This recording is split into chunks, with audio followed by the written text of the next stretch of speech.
আসসালামু আলাইকুম। অনেকদিন পরে আসলাম গাইস, মাংস রান্না করব। দেখুন গরুর মাংস। আজকে একটু অন্যভাবে রান্না করব, মাখিয়ে ঝুঁকিয়ে রান্না করব না গাইস। এখানে আমি পেঁয়াজ দিয়ে দিচ্ছি,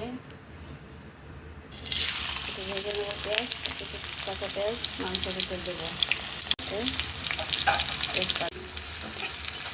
লাল লাল করে ভাজবো, ভাজার পরে আমি মাংসটা দিব। আজকে যেহেতু আজকে শাহী গরুর মাংস রান্না করতেছি, মাংসটা দিয়ে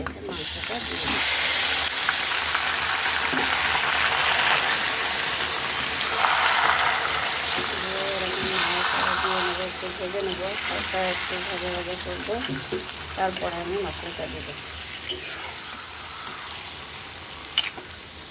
মশলা এখানে রেখেছি গরম মশলা গুঁড়া করে, আর এইখানে সব মশলা মাংসের ঝাল, পেঁয়াজ, রসুন, আদা বাটা, রসুন বাটা।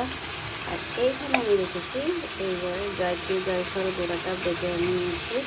এই যে আজকে আমি গরু মাংস রান্না করছি।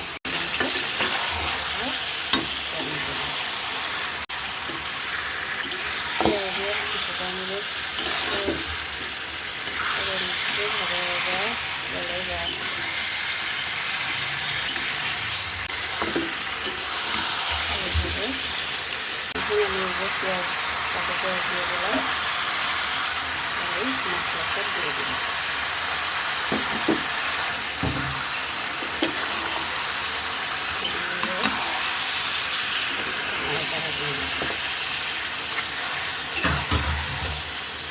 আমি এখন ভালো করে কষিয়ে নেব।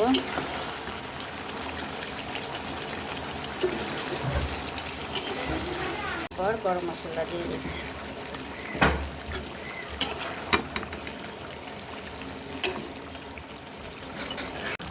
আস্তে রসুনগুলো দিয়ে দিলাম।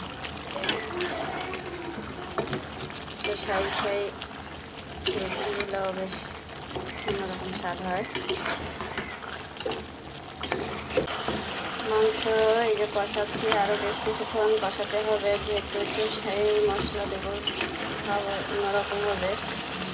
গাইস আপনারা খেয়ে দেখবেন, সহজভাবেই আমি সবসময় রান্না করি। মাংস কষানো হয়ে গেছে, এখন আমি আলু দেবো। আলুগুলো দিয়ে দিচ্ছি।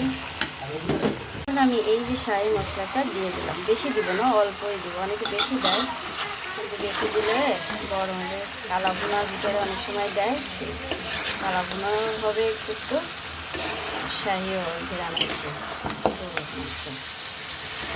সেই দেখুন আমার কষানো হয়ে গেছে। এখন আমি এটা পানি ছেড়ে দিলাম।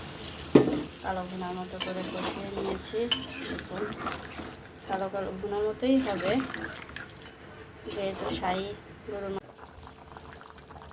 গাইস। এই দেখুন শাহী মাংস রান্না।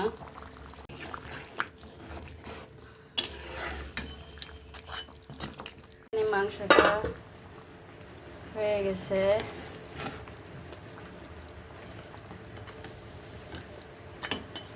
আমার রান্না হয়ে গেল আমার গরুর মাংস।